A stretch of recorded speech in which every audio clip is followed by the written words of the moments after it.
Let's talk about it. How was Lesnar able to impose his will and dominate this fight?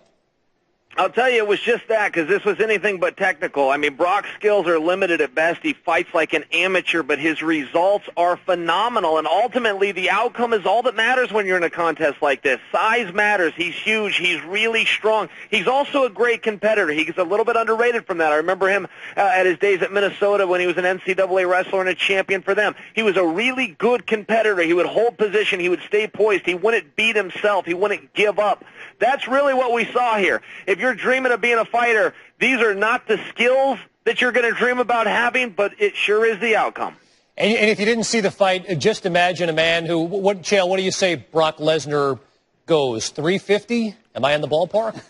You know, well, you're a little bit off. You probably added about 50 pounds. So the weight limit was 265. So he estimated that he gets in the ring around 290, and I believe him, but it's 290 the right way. His opponent was also had to cut some weight and dehydrate to make the 265 limit. He also was around that 280 to 290 mark when they stepped in the ring. But when Lesnar gets on top, and a lot of the success Brock had tonight was on the ground, he was able to push his opponent into the fence, grab two legs, pick him up, set him down, and then hold him there. And that's really where that college wrestling background came in handy for Brock. Right, I was going to say, if you didn't see the fight, just imagine a massive 290-pound man dominating another one underneath him. That's where Lesnar really just controlled Hunt throughout this fight. And so, Chael, we have to ask you this, and this was billed as a one-off fight for Brock Lesnar, right? This was going to be one and done. He wouldn't fight again, and yet he wins this fight, and he wins in rather convincing fashion. So the question is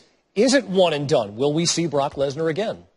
You know, I really believe him. I thought he was very honest and candid the whole way through here. He said, look, I had lost to diverticulitis. That was a disease that he was dealing with. He said, I knew time and time again when I went in the octagon, I knew how it was going to come. I was faking. I was hoping. This time I've beat the disease, and I want to go out there and test myself. I really don't see why he should come back. There's very few guys, especially in this sport, that get to go out on top. I think that Brock is going to be one of those memorable stories. Especially at an event of this magnitude. It is a big night for Brock Lesnar, who's victorious in Vegas.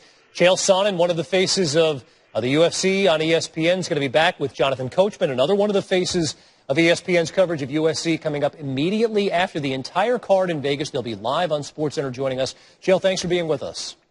Pleasure, guys.